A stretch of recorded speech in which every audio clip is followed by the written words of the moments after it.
भगवान की जय। दिव्य गुरु श्री आशुतोष महाराज जी की जय। सच्चे दरबार की जय। सन 2012 में जब महाराज जी ने पंजाब में गुरु पूजा के स्थान पर पहली बार होली महोत्सव मनाया था, उसमें होली का कार्यक्रम तो शुरू हो चुका था, लेकिन सबको उस पल का इंतज़ार था कि कब महाराज जी आएंगे और होली खेलेंगे। जब बहुत देर हो गई और महाराज जी ने होली खेलनी शुरू नहीं की, उस समय एक माता जी वो बोलती हैं, उन्होंने तो पंजाबी में कहा था पर मैं उनकी बात हिंदी में रखती हूँ। वो माता जी कहती हैं, क्या महाराज जी, हमने तो सुना था कि जब आप होली खेलने आते हैं तो ऐसा होता है वैसा होता है, पर आज तो उस जैसा कुछ भी नहीं हो रहा और हमें आपके दर्शन भी बहुत थोड़े से ही मिले हैं। इससे तो हमारी गुरु पूजा ही अच्छी थी। अभी उन माँ ने ये बोला ही था कि उधर से महाराज जी की पिचकारी की सीधी धार उन पर पड़ गई। इधर से महाराज जी ने फुहार बरसाई और उधर से उन माँ ने अपनी बदल कर पुकार कह सुनाई। नाचते हुए खुशी से बोली, नहीं नहीं महाराज जी, गुरु पूजा तो अच्छी है ही, पर होली भी बहुत अच्छी है। हाँ महाराज जी, होली बहुत अच्छी है, पर सिर्फ तब जब आप खेलने आ जाते हैं।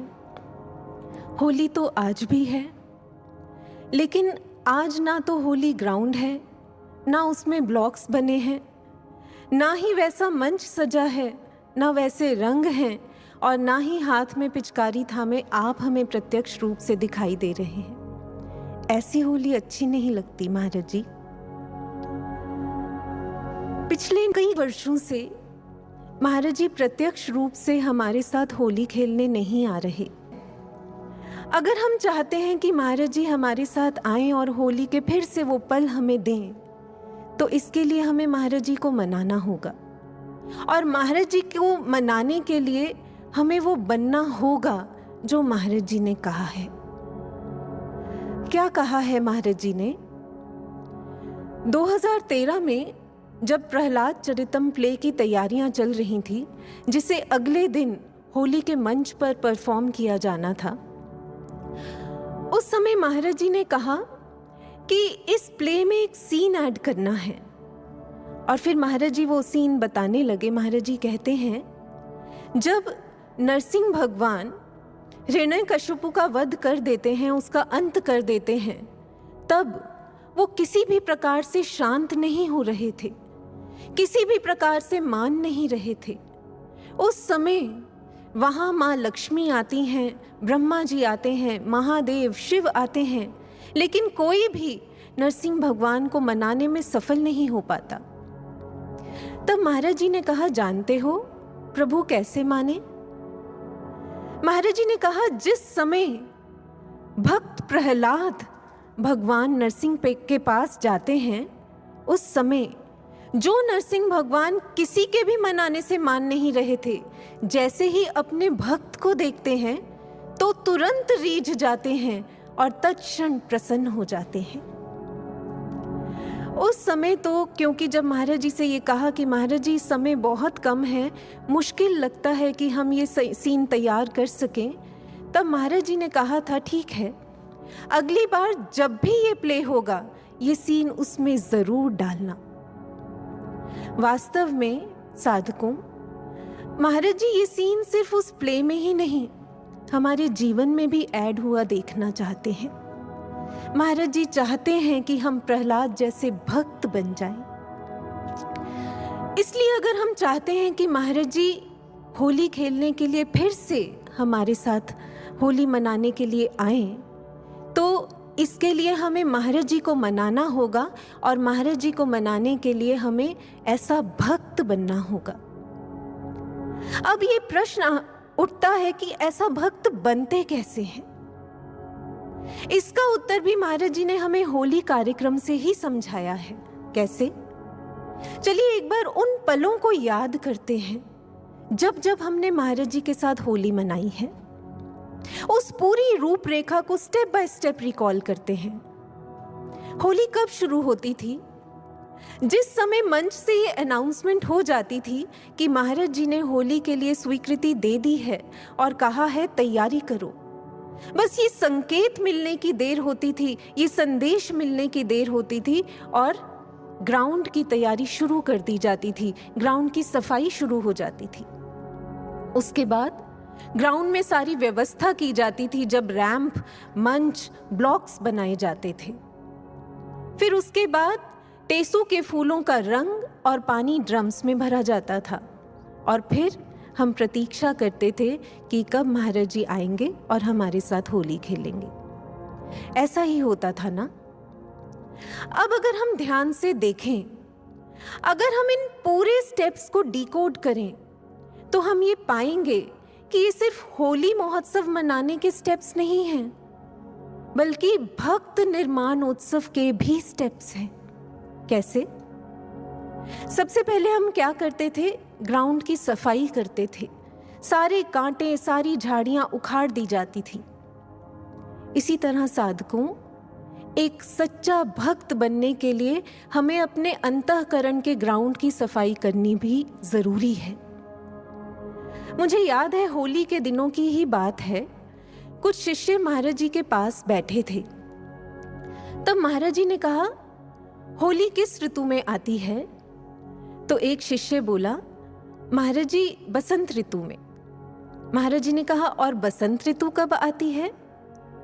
जब कोई भी उत्तर नहीं दे पाया तो महाराज जी ने कहा, बसंत ऋतु तब आती है जब हम नई सोच रखते हैं, ब्रॉड माइंडेड बनते हैं। इसी तरह एक बार महाराज जी ने भजन की ये पंक्ति सुनाते हुए कहा था कि तुमने वो नहीं सुना, मन बासंती नहीं हुआ तो पतझड़ ही होगा जीवन में। क्या मतलब हुआ? महाराज जी कहते हैं कि जब तक हम पास्ट की नेगेटिव मेमोरीज को, ऐसी पुरानी बातों को निकाल कर नहीं अलग कर देते, तब तक जीवन में पतझड़ ही रहता है, बसंत नहीं आ पाता। यहां किसी ने खूब ये बात कही कि आगे बढ़ने का यही उसूल है, बातें भूलिए जो फिजूल है। एक और पहलू भी है यहाँ पर जिसे हमें देखना चाहिए कि हम ऐसी पुरानी बातों को उस स्थिति में भी नहीं उखाड़ कर फेंक पाते जब हम अहंकार से ग्रसित होते हैं। कहते हैं यूं तो इंग्लिश का ये जो सेंटेंस है आई एम, ये शॉर्टेस्ट सेंटेंस है इंग्लिश में, लेकिन गुरु और शिष्य में, भक्त और भगवान में ये लॉन्गेस्ट डिस्टेंस क्रिएट कर देता है। और जब तक हम इस आई एम को उखाड़ कर अलग नहीं कर देते, तब तक एक शिष्य के जीवन में पतझड़ ही रहता है, जैसे प्रताप रुद्र के जीवन में था। राजा प्रताप रुद्र, उसने बहुत संदेश भिजवाए कि महाप्रभु, चैतन्य महाप्रभु एक झलक दिखला दें, लेकिन चैतन्य महाप्रभु ने एक बार भी स्वीकृति दी ही नहीं। क्यों? क्योंकि राजा होने का अभिमान महाप्रभु के दर्शन के अरमान के बीच में दीवार बन के जो खड़ा था। जब राजा प्रताप रुद्र को यह पता चला कि महाप्रभु सबको दर्शन देते हैं, लेकिन उसके लिए उन्होंने ये तक कहलवा दिया कि मैं प्रताप रुद्र का चेहरा तक नहीं देखना चाहता, यहां तक कि ये भी कह दिया कि अगर वो यहां आया तो मैं पुरी छोड़कर चला जाऊंगा। ये सुनना था कि प्रताप रुद्र के अंतर आत्मा से टीस उठ पड़ी और उस समय अहंकार की झाड़ियां उसने उखाड़नी शुरू की। झाड़ू लेकर पहुंच गया उस मार्ग पर जहां से महाप्रभु ने जगन्नाथ यात्रा के साथ निकलना था। उस समय वो झाड़ू लगा रहा है, तब सामने से यात्रा आती दिखाई दी। राजा प्रताप रुद्र, जो अपने राजा होने के अभिमान को अब धीरे धीरे छोड़ने का प्रयास कर रहा था, वो सोचता है कि इस बार तो महाप्रभु की एक झलक मिल जाएगी। लेकिन होता क्या है, महाप्रभु अपने आप को भक्तों से कुछ इस तरह से घेर लेते हैं कि सबको उनके दर्शन होते हैं, पर प्रताप रुद्र इस बार भी छूट जाता है। इस पूरे दौरान आंखों से आंसू बहते रहते हैं और इधर अहंकार की दीवार ढहती चली जाती है। और अंततः जब ये आई एम ये उखड़ जाता है, तब महाप्रभु प्रतापरुद्र को अपने हृदय से लगा लेते हैं और उस पर अपना प्रेम बरसाकर उसके जीवन में बसंत को खिला देते हैं। इसलिए आए साधकों, हम भी अपने अंतःकरण के ग्राउंड की तैयारी करें, इसे साफ करें।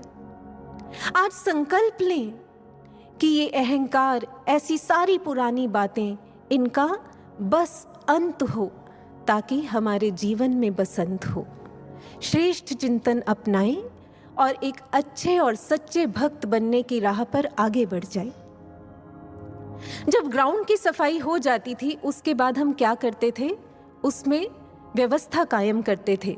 इसके लिए हम ब्लॉक्स बनाते थे, मंच लगाया जाता था, रैंप बनाया जाता था।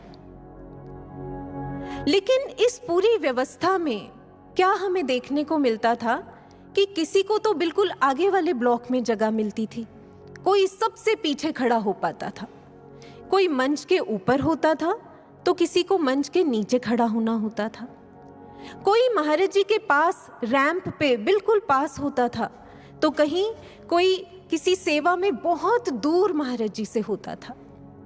लेकिन फिर भी हम में से कोई बुरा नहीं मानता था। क्यों? क्योंकि हम सबको एक सूत्र मालूम था जो इस दरबार में ही लागू होता है। वो सूत्र जो महाराज जी ने भी स्वयं अपने श्रीमुख से एक बार होली पर्व पर मंच से कहे थे। ये एज इट इज महाराज जी के शब्द हैं। महाराज जी ने कहा था, लोग कहते हैं बुरा न मानो होली है, लेकिन हम कहते हैं कि बुरा मानने का तो सवाल ही नहीं उठता, यहां तो सब तरफ लाभ ही लाभ है। अद्भुत।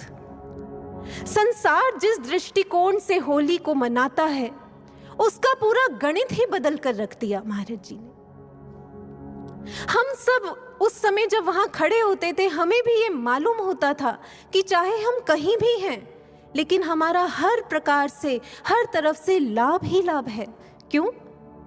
क्योंकि हम ये बात जानते थे कि ये होली ग्राउंड महाराज जी की प्रेजेंस में एक होली ग्राउंड ना रहकर होलिस्टिक ट्रेनिंग ग्राउंड में बदल जाता था, जहां महाराज जी हमें भक्ति की ट्रेनिंग दिया करते थे। कैसे? जब महाराज जी प्रसन्न होकर हमारे ऊपर रंग उड़ेल दिया करते थे, तो वही होली ग्राउंड हमारे लिए आनंदशाला बन जाता था। लेकिन जब महाराज जी हम पर रंग नहीं डालते थे, तो वो होली ग्राउंड एक पुकारशाला में बदल जाता था। जब हम जय श्री राम करके महाराज जी को बुलाने का प्रयास करते थे, तब वो ही होली ग्राउंड एक उत्साहशाला का रूप ले लेता था। और जब महाराज जी हमारे साथ वाले पर रंग डालकर हमें छोड़ देते थे, तब वो होली ग्राउंड एक मननशाला बन जाता था। मुझे याद है एक बार होली में एक बहन पर रंग पड़ा ही नहीं, और तो और महाराज जी ने एक दृष्टि तक भी नहीं डाली। तब जो पास में एक दीदी खड़े थे, उन्होंने उस बहन को सांत्वना देनी चाहिए, लेकिन तब वो बहन कहती हैं, तो क्या हुआ, जैसी महाराज जी की इच्छा, महाराज जी देखें ना देखें, महाराज जी रंग डालें ना डालें, हमें थोड़ा ना सोचना चाहिए। शाम को जब वो दीदी महाराज जी के दर्शन करने गई, उस समय उन्होंने उस बहन की बात महाराज जी को कही कि महाराज जी, वो बहन कहती हैं कि आप देखें ना देखें, रंग डालें ना डालें, हमें नहीं सोचना चाहिए। महाराज जी कहते हैं, जरूर सोचना चाहिए, जरूर सोचना चाहिए, मनन करना चाहिए कि गुरु ने रंग क्यों नहीं डाला, गुरु ने दृष्टि क्यों नहीं डाली। स्व आंकलन, अवलोकन करना चाहिए, क्योंकि जब हम मनन करेंगे तो हमारी अंतरात्मा हमें जरूर बताएगी कि हमसे कहाँ भूल हुई है या हो रही है। और जब भूल का एहसास होगा तो फिर हम उसे सुधारने का भी प्रयास करेंगे, और जब हम भूल को सुधारने का प्रयास करेंगे तो भक्ति पथ पर आगे बढ़ पाएंगे। यहाँ एक और पहलू पर भी ध्यान देते हैं कि महाराज जी ने ये जो चंद शब्द कहे कि बुरा मानने का तो सवाल ही नहीं उठता, यहाँ तो सब तरफ लाभ ही लाभ है, इन चंद शब्दों में महाराज जी ने हमें एक और भक्त बनने का एक और बहुत महत्वपूर्ण सूत्र भी सिखाया है, विश्वास का सूत्र। क्यों? कैसे?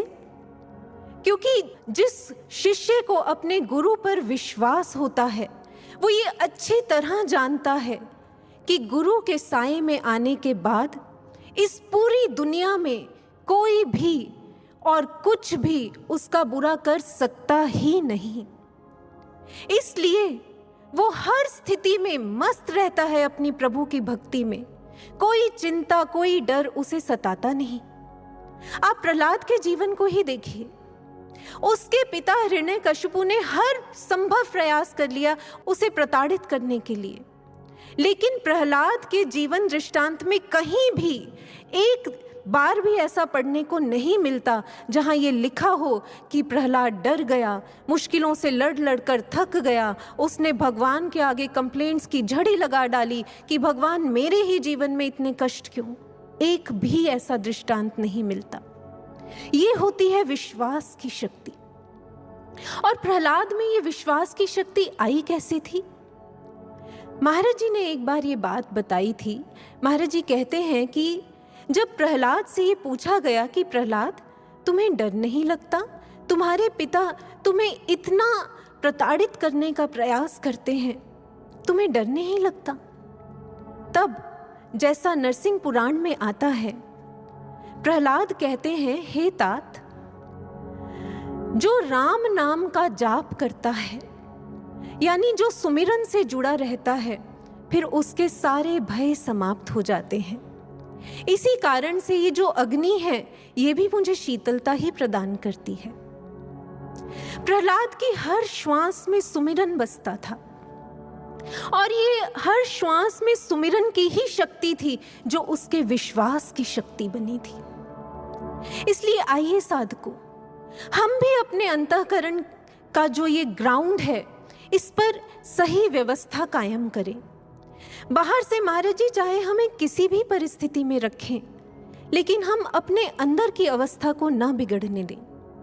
ये पक्का विश्वास रखें कि आशु यत् करोति शुभम करोति, और श्वास श्वास में सुमिरन करते हुए एक सच्चे और सुदृढ़ भक्त बनने की राह पर आगे बढ़ जाएं।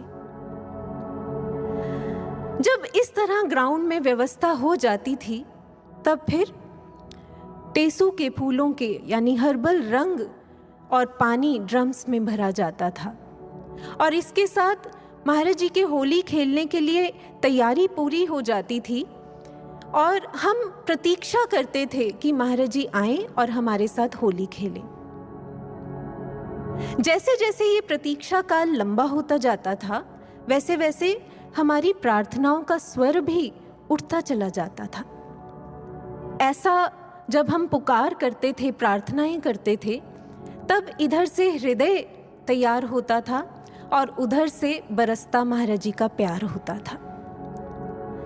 लेकिन आज ये प्रतीक्षा काल कई साल जितना लंबा हो गया है। हम सब प्रार्थनाओं का रंग और आंसुओं का पानी लिए खड़े हैं, लेकिन महाराज जी नहीं आ रहे होली खेलने। क्यों? इसका कारण और उस कारण का निवारण जानने के लिए एक अनुभव को सुनते हैं। ये अनुभव पिछले साल जब होली वेबकास्ट की तैयारियां चल रही थी, उस समय महाराज जी ने एक बहन को कराया था। महाराज जी उस बहन के अनुभव में आकर कहते हैं, और होली की तैयारी कैसी चल रही है? तब महाराज जी ने कहा,